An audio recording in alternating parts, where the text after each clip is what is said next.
أعوذ بالله من الشيطان الرجيم بسم الله الرحمن الرحيم والصلاة والسلام على رسول الله وعلى آله وصحبه أجمعين رب اشرح لي صدري ويسر لي أمري واحلل عقدة من لساني يفقهوا قولي. First of all, I want to express my gratitude.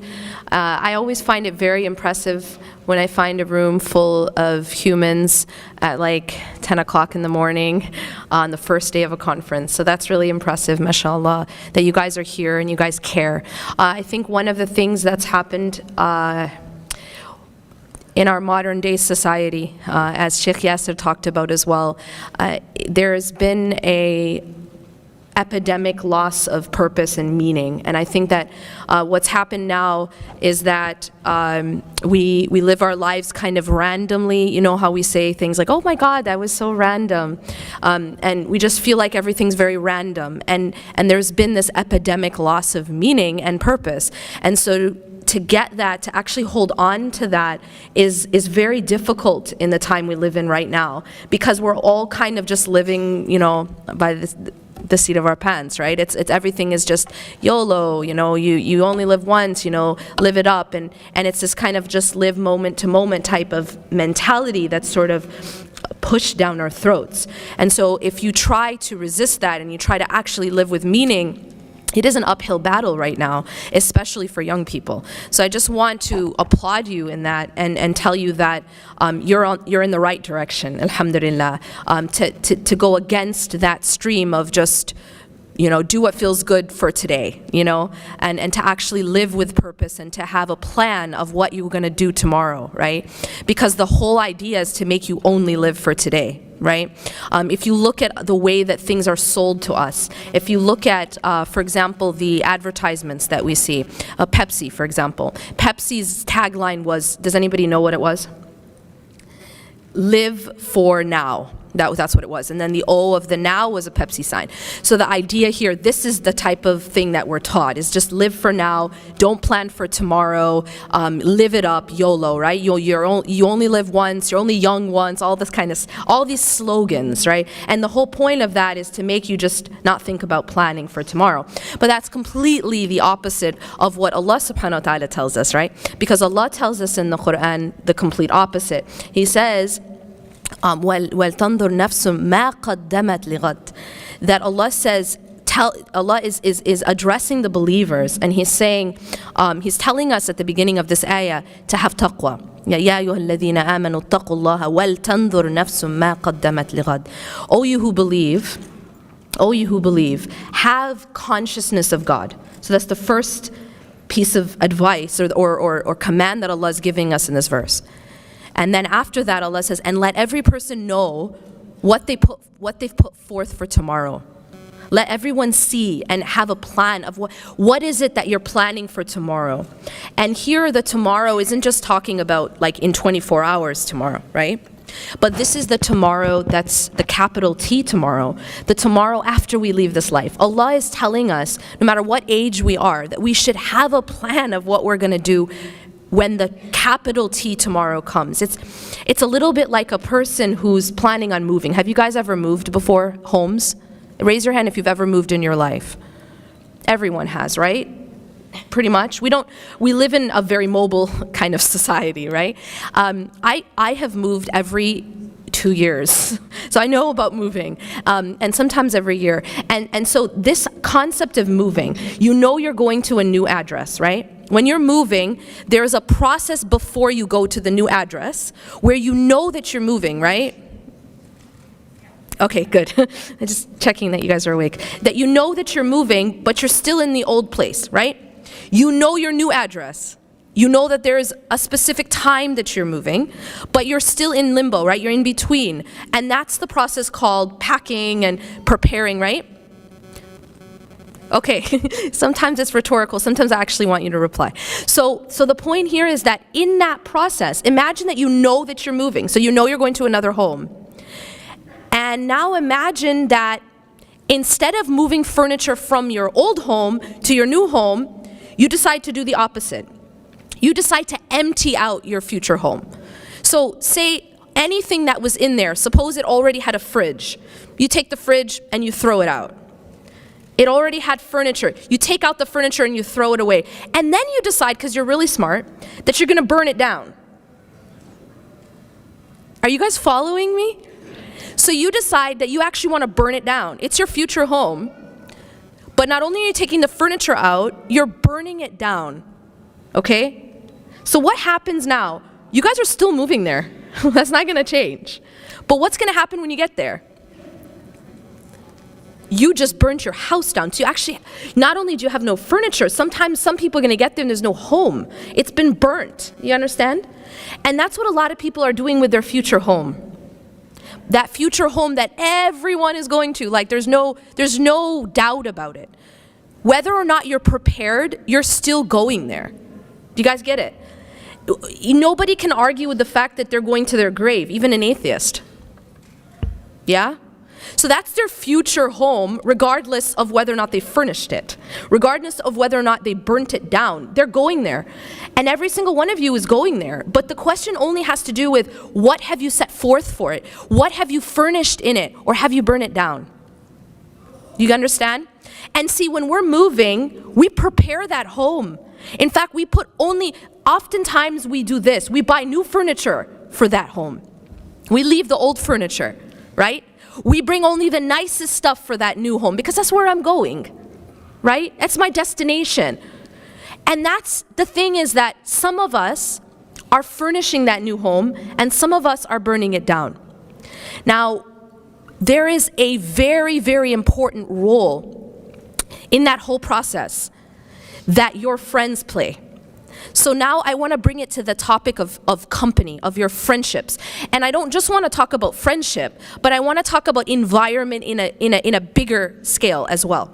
All right, I'll begin by talking about friendships, because at this age, I see a lot of young people right now, and at this age, our relationships, our friendships, actually our relationships are always important, but our friendships are of utmost importance, especially when we're young. And they're also important as we grow older. But especially when we're young, our friends become sometimes more influential than our parents. And so who you choose to be around. I use the analogy of, you know how they tell you are what you eat? Anyone ever heard that? You are what you eat. What does that mean? It means that if you eat healthy, you're gonna be okay. And if you eat unhealthy, you're gonna be very simple, right? What happens if you drink poison on a regular basis? Just a couple sips for breakfast. Anyone? You might not die right away because you're just taking a couple sips. But what are you doing over time to yourself internally? You're killing yourself, really. You're killing yourself. So what happens is that our environment, our company to be specific, sometimes is like sipping poison. The people that we're around, the influence that they have on us, and I was noticing that, this idea, and Sheikh Yasir touched upon it, that people think, oh, but I'm not going to be influenced, I'm strong. That's like a person saying, I can sip poison, I'm not going to be influenced, I'm strong. Can anyone say that? No. Everyone will be influenced if they sip poison. And in the same way, your relationships will affect you. It's just a fact. The Prophet ﷺ said, Al-mar'u ala khalili, ala dini khalili. So that a human being is on the same way as their closest companion. Do you know what that translates to? That means that you should pick out your closest companion to be the exact image you want to be. Does that make sense? Because the Prophet ﷺ said that you will be like your closest companion. You'll be the same deen. And deen doesn't just mean religion, by the way. Deen just means a way, the way that they are. And that's why you find that when people are like BFFs, they're really, really close, they actually start to even have the same mannerisms. They pick up the same gestures. They make the same faces. You know what I'm saying? They laugh at the same stuff. We start to actually morph into the people that we're close to, yes or no? Yeah, you do. You do. You just start to become almost like the same person. This is what the Prophet ﷺ, he understood psychology before there was something called psychology. right? And he's telling us you will be on the way of your closest friend. So what does that translate to? It means that I should pick my closest friend to be someone that I want to become. And if your closest friend is not someone you want to become, then you need to sort yourself out. Because you become that person. And let me also add that it may not be a friend that you physically see, as Sheikh Yasser alluded to, and I'm going to get to that as well. It may be someone that you follow religiously online. It might be someone that you look up to and you're following every step, even what burger they ate that day. And that person you start to also become like. I found a really strange, this is just a personal thing. This strange phenomenon that I noticed, and that there was like, you'd know people who had certain stars, whether they were like athletes, that that was their role model. And it was like years and years growing up, this was like their role model. They actually acted like them. Like I started to notice that they would act like them. They would gesture like them. That you even become like people, even if you don't know them, but it's someone you've been following so closely and you admire so much that you start to actually become like them. So be very mindful who you take as that closest companion, because that's what you become. And I won't repeat, but Sheikh Yasser also mentioned about the difference between the good company and the bad company, the perfume shop and the blacksmith shop. That we are influenced by our environment. But when I say to you that you are what you eat, what do I mean by that? I mean that every single thing that you surround yourself with or you take in affects you internally. So it's just like food, all right? What you listen to, what you look at, what you read, what you watch, what you talk about, all of this, think about it as input. It's like food that you're putting into your body, right? And so I ask people to imagine that every time you open your feed meaning your news feed, whether it's on Facebook, Instagram, Twitter, Snapchat, whatever it is, imagine that when you open up your feed, it's like opening up your fridge. That's what you're going to eat that day, okay? Now, can you imagine opening your fridge and here's what's in your fridge.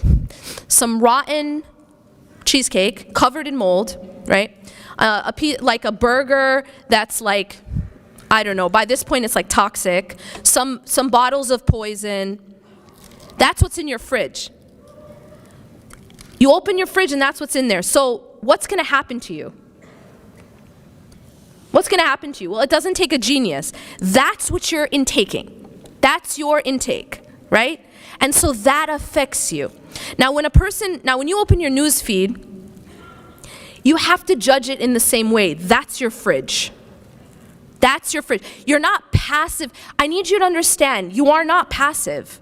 You're not passively intaking. You're actively intaking those things. You're not just looking at it. I need you to understand, there's no such thing as I'm just looking. Whatever you look at, it's like you're swallowing it. It's like you're eating it. Because the eyes are a window to the heart. That's the way Allah designed it. You can't look at something without it affecting your heart. Same thing with the ears. The ears are an inlet to the heart. And so you don't listen to something and you're just passive, right? You're not just looking at that fridge. Those are the things that you're swallowing. Does that make sense? And so what I ask people to do is, number one, please find friends that you want to become. And that person that you take closest to you, make sure it's someone you admire and someone that's actually going to help you furnish that home that you're going to. Not someone who's going to come with a torch and burn it down for you. There are friends who actually are burning that house for you. You guys feel me, or you don't feel me at all? You feel me? They're actually the ones burning that house down. But guess what? You're the one who's going to have to go. Nobody comes to your grave with you. You go by yourself to your grave. And if your friend is the one who helped you burn it or burn that home, you're stuck with it. And this is the reason why the people of hellfire, one of the things, one of their biggest regrets is going to be, I wish I had not taken so-and-so as a friend. I wish I had not taken so-and-so as a friend. Because the problem is, our friendships, our companionship affects us deeply. And it either helps us build and furnish that home, or it helps us burn it down. And I'm telling you this because it's in your best interest. I don't get anything for whether, depending on how you furnish your home, it doesn't change my home. Because even the Prophet ﷺ is not held accountable for the result. So what about me? I don't know nothing. Only thing that I am doing right now is telling you what's in your best interest. And I'm just trying to help you. But see, you have to go there alone. Your mom can't go with you, your friend can't go with you. And so it's really all about how you build your own home, your final home. And believe me, your friends have a big part to play in that. And then later on, who you take as your spouse. Because this is going to become your closest companion at one point. Be very, very mindful that it's someone who's going to help you build that home, not someone who's going to burn it down. Now, in terms of the environment that we put ourselves in online. Now I want to take a moment and talk about that. I said that your news feed's like your fridge. That's what you're going to eat all day. That's what you're going to ingest. How can we start to make it healthier? How can we take out the molded cheesecake and the really, really old burger and the cyanide and maybe replace it with some healthy food? Maybe some vegetables, maybe some vitamins and minerals, like stuff that's going to make you strong. The interesting thing is we're going through a time right now where everyone's talking about, or at least in California, talking about eating healthy and organic. You guys have heard something about that, right? Even though y'all are in the Midwest. I grew up in the Midwest. I grew up in Wisconsin, so I understand. But in general, there's a movement right now to talk about being more healthy. Right? Yes or no? No? Never heard it? Okay, good. So now this is what we need, but this is what we need spiritually. We need to start talking about being more healthy internally. Because you know what? You have to take care of your body. But at the end of the day, your body is passing away. And it's an amana. You have to take care of it. But at the end of the day, your body is passing away. Can you tell me, anyone in this room tell me, what's happening to your soul after your body passes away? It goes to the barzakh. So it's actually continuing to exist. Barzakh, right?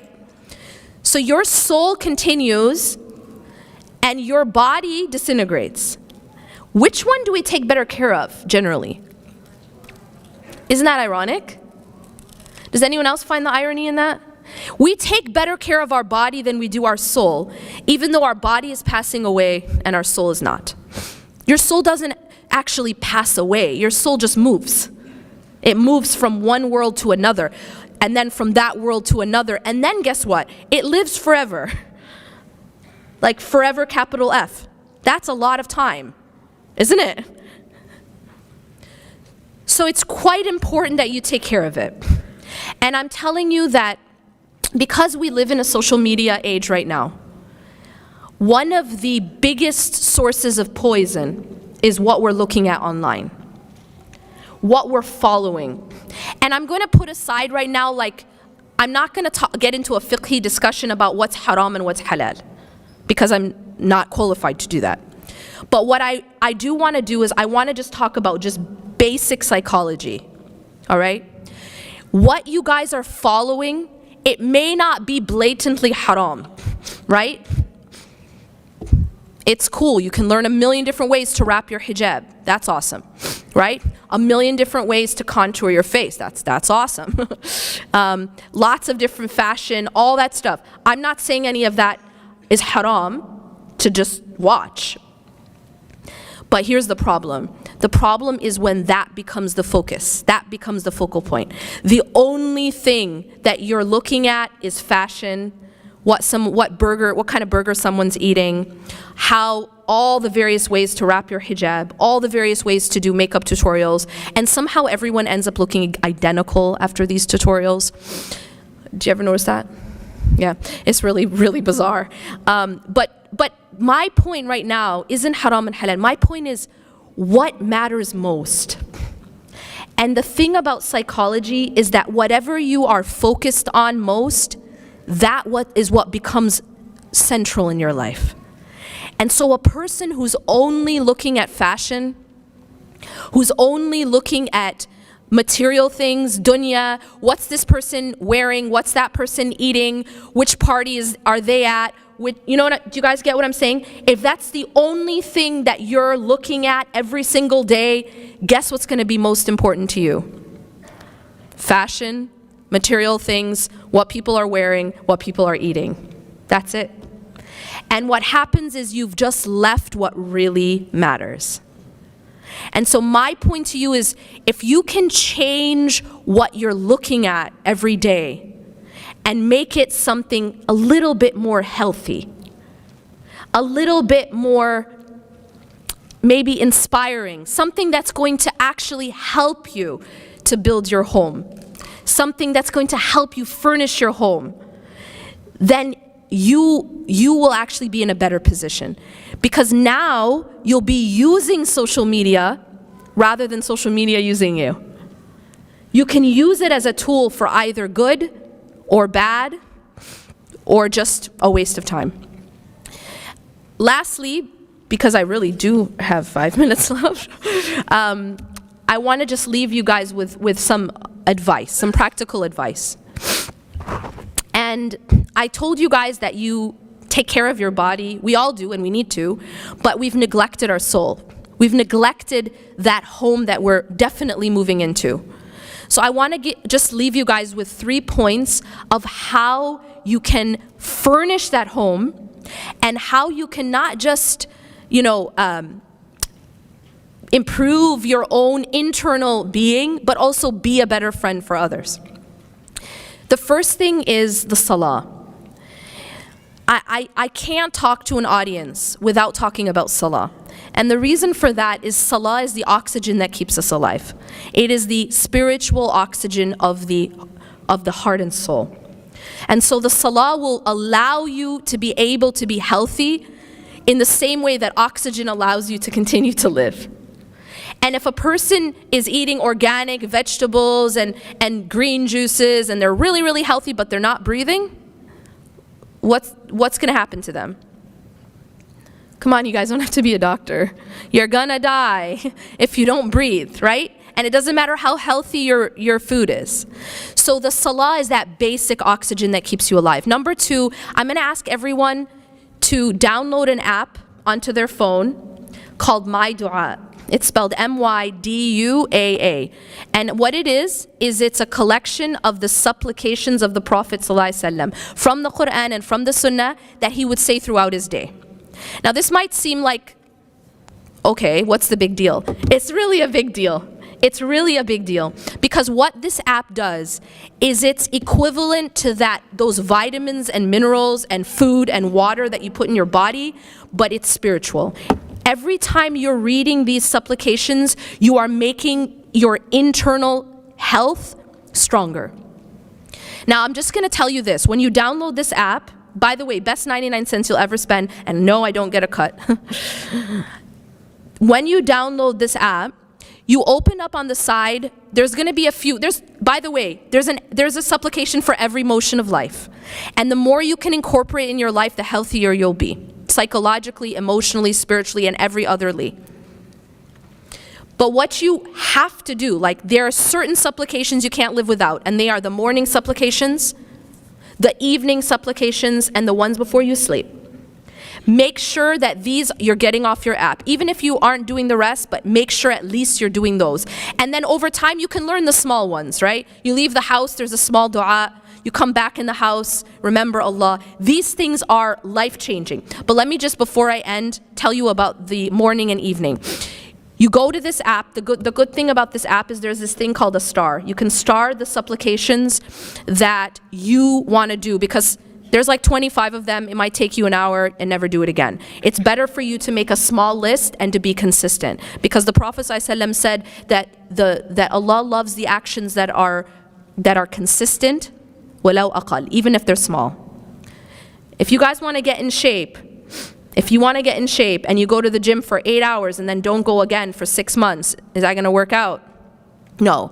But if you do the 7-minute workout, by the way, it's scientifically proven, 7 minutes every other day, you're actually going to find results. But that's because consistency is how Allah designed the world. That consistency is what brings results. So even if it's a few, you star them, that becomes your starred list, but you are consistent. You will find that it will have a profound effect. Lastly is the Quran. Stay connected to the Quran. And that means it doesn't need to be like a juz a day or something, but just even if it's one ayah, but you're connected and you're understanding what you're saying, and you're trying your best to reflect and live by it. And also the hadith and the sunnah as it relates to the Quran. Try as much as you can, even if it's a little bit every day, to stay connected to that.